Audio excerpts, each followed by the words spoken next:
Mensana e incorpore sano. Essa frase cabe muito para a nossa conversa nesta manhã, ou seja, mente sã produz um corpo são. Eu estou aqui ao lado da Ana Paula, que é a supervisora do CAPS, e vamos falar um pouquinho, né, Ana Paula, sobre saúde mental. Bom dia, Ana Paula, tudo bem contigo? Bom dia, é um prazer estar aqui para falar um pouquinho sobre o nosso trabalho e essa instituição que ajuda tanto o município. Tá certo. Ana Paula, nós estávamos conversando aqui, as pessoas, às vezes, a grande parte da comunidade, ela confunde um pouco o que é o CAPS. Eu queria que você comentasse, de antemão, o que realmente é o CAPS. Certo, acho que um pouco do equívoco que acontece a respeito do nosso trabalho é a respeito da sigla, né? Às vezes é confundido com outros órgãos que têm uma sigla semelhante, né? Mas o CAPS é o Centro de Atenção Psicossocial e ele pertence à Secretaria da Saúde, né? A gente atende lá na Avenida Independência, um pouco mais fora de mão, né? Sim, Às vezes as pessoas confundem os locais, né? Às vezes na internet tem endereço antigo, então às vezes eles procuram outros locais tentando encontrar o CAPS, mas o CAPS fica na Avenida Independência, lá no finalzinho, sim, né? O nosso público-alvo é pacientes com algum transtorno, né, de moderado a grave, é o público sim. específico, que vem encaminhado principalmente pelas unidades de saúde e pelo hospital. Sim, o Centro de Atenção Psicossocial, não é? Isso aí. Você falou um pouco agora, são encaminhados pela secretaria, mas pode um familiar encaminhar diretamente ao CAPS, se a pessoa tem alguma necessidade, ou a própria pessoa tem a consciência da sua necessidade, ou como é que funciona essa questão? Ela pode estar buscando sim, contudo, a gente sempre orienta que primeiro busque a unidade de saúde para estar passando por uma avaliação médica. Então, o médico ele consegue avaliar se é um caso específico de CAPS, porque, como disse, o nosso público é de moderado a grave. Então, muitos casos podem sim ser tratados na unidade de saúde, né? Então, ele passa, o médico coloca na regularização e aí vem uma classificação de risco e conforme a demanda e a nossa disponibilidade, a gente vai agendando. Sim, sim. Você como psicóloga está lá sempre esperando os pacientes. Qual que é o tratamento que o paciente recebe quando chega lá no CAPS? No primeiro momento, é o atendimento de acolhida, onde a gente faz uma avaliação inicial para discutir se há um paciente que tem demanda para CAPS ou não. A gente discute isso em equipe, após a Sim, avaliação, um profissional vai avaliar inicialmente, fazer a entrevista, ele passa pelo clínico, né, pelo médico, e aí a gente avalia em reunião de equipe, ver se é um caso que se enquadra ou não. A grande maioria, como já vem da unidade de saúde, ele já vem com essa primeira triagem, então normalmente são casos que sim, são de CAPS. E então a gente vai avaliar, a gente faz o projeto do paciente e avalia se ele necessita de psicoterapia individual ou se ele tem perfil para terapia em grupo, uhum, se é oficina, se é um grupo de prevenção à recaída. Essas são algumas das oficinas que a gente oferece. Claro que essas são opções, vai ser sim. ofertado naqueles dias da semana, né, seguindo o nosso cronograma, e depende da disponibilidade do paciente, né? Se ele vai poder estar comparecendo ou não.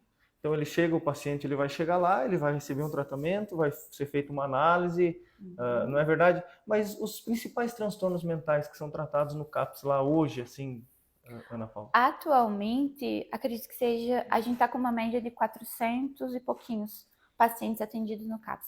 A grande maioria é dependência química, que é um caso que chega na unidade de saúde e sempre vai ser encaminhado para o CAPS, que já é considerado moderado a grave, né? A grande Sim, maioria, quando vai buscar já ajuda, já está num quadro de dependência, né? Então, normalmente é o caso que mais chega. A gente atende caminhamentos diretos do hospital também, então tem uma demanda significativa. sim. Então, esses são os que a gente vai encaixando nos atendimentos de emergência, que a gente diz que são pacientes que não têm tempo de aguardar um agendamento, né? Na medida do possível, a gente tenta fazer o mais breve possível. Claro. Você falou sobre a questão da dependência química, não é? Que chega muitas pessoas com esse Sim. transtorno. E qual que é a ajuda do CAPS, então? Aonde o CAPS contribui para a desinstitucionalização desse transtorno mental, da saúde mental da pessoa? Isso. Independente de ser um quadro de transtorno ou não, existe muito estigma em torno do CAPS, realmente, né, sobre o que realmente é e o público a gente atende.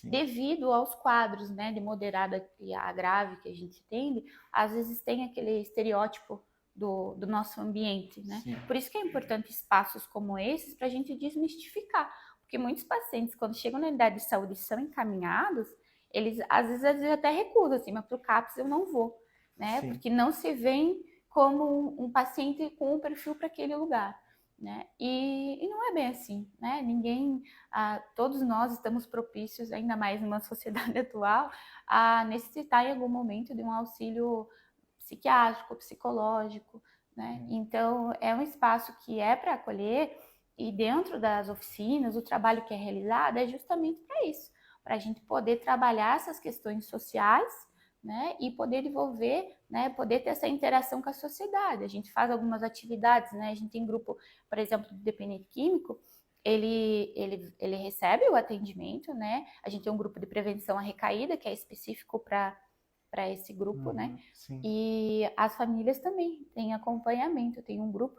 inclusive é hoje, que é com assistente social e com outra psicóloga, que é para auxiliar no tratamento desses familiares que estão em acompanhamento. Aí depende da adesão de cada família, né? Então é muito relativo, como se ninguém é obrigado, né? Sim. Ele é ofertado. Algumas pessoas têm adesão, outras não, porque em decorrência já da dependência química, muitos dos vínculos já estão fragilizados. Então, muitas vezes a família não faz esse acompanhamento, o que dificulta o tratamento. Claro. Né? A gente diz que é uma engrenagem, né? A gente faz um pouquinho, o paciente faz um pouquinho, né? A família faz um pouquinho, e a gente espera também que a sociedade também dê a sua contribuição. Né? Mês como esse, né? O Setembro Amarelo, ele fala sobre isso, sobre desmistificar, sobre acolher, mas é um assunto que para nós não muda em nada a nossa rotina, porque todo dia essa é a nossa realidade, tentando, falando, acolhendo, né? Ele é um mês específico e é importante falar sobre. Contudo, é a nossa realidade do dia a dia. Sim.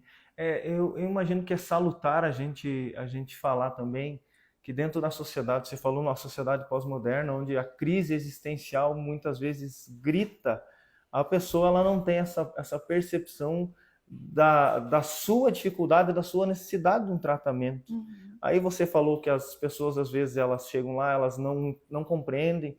Você, como psicóloga, pode falar com maior autoridade sobre isso. Quando a pessoa chega lá, ela tem um tratamento assim de alguns meses para ser, vamos dizer assim, tratada, curada. Esse processo é longo, esse processo é para sempre. Como é que funciona isso? Então, exatamente pelo público-alvo, a grande maioria dos transtornos não tem uma cura. Né? A gente consegue a estabilidade, mas por se tratar de casos crônicos, o tratamento é a longo prazo, sim.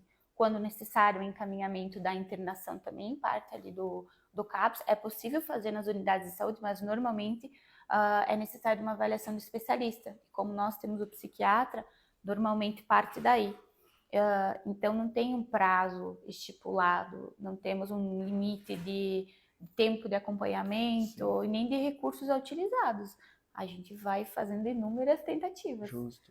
E esse internato, a pessoa ela pode recusar o processo de tratamento no momento que ela quiser? Como é que funciona isso? Quando é voluntariamente, sim. Né? As pessoas recebem a orientação que o processo que torna um pouco mais fácil, tanto para a família quanto de menor sofrimento, né? É o processo voluntário, mas a gente recebe por decisões judiciais também a internação. Né? E quando uma família busca o Ministério, busca para fazer uma involuntária, também passa por uma avaliação do CAPS. Né? Quadros de emergência do hospital que demandam atendimento imediato é encaminhado para o CAPS. Totalmente gratuito, não é? Totalmente gratuito, não tem custo. Fizemos parte do SUS. O que acontece é que às vezes não é tão rápido pelo número de demanda, né? E todos são emergências, Sim. né?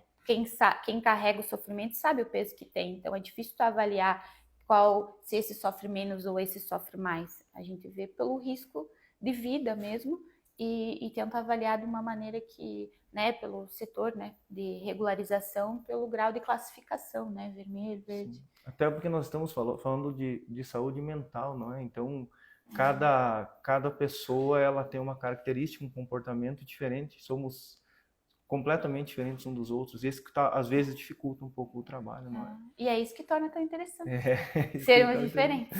justamente. Ana Paula, muito obrigado aí pelas suas colocações, ponderações, explicações para a nossa comunidade. Quero deixar o espaço aberto para você fazer as suas considerações finais. Certo.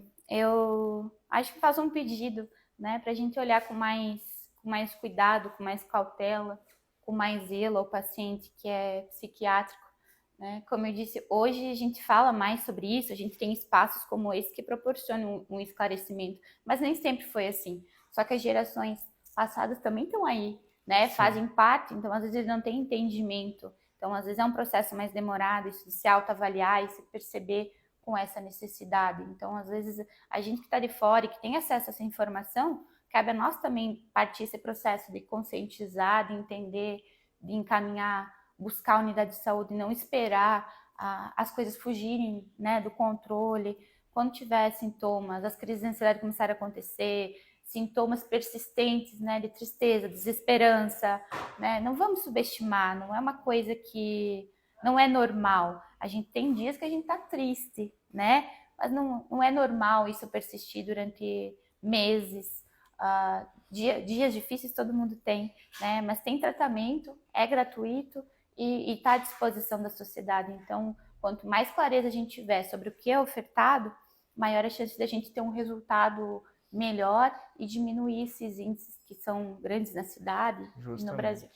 Não brinque com a sua mente. Grandes coisas começam na mente, mas as piores também. Eu costumo dizer assim, a gente não pode esquecer porque a cabeça está aqui em cima, né? É ela que comanda todo o resto. Justamente. Se ela não estiver bem... Verdade. Muito obrigado, Ana Paula. Eu que agradeço. Eu conversei nessa manhã com a Ana Paula, psicóloga e supervisora do CAPS. Grupo Lance Notícias, um novo conceito em comunicação, porque aqui o nosso lance é você.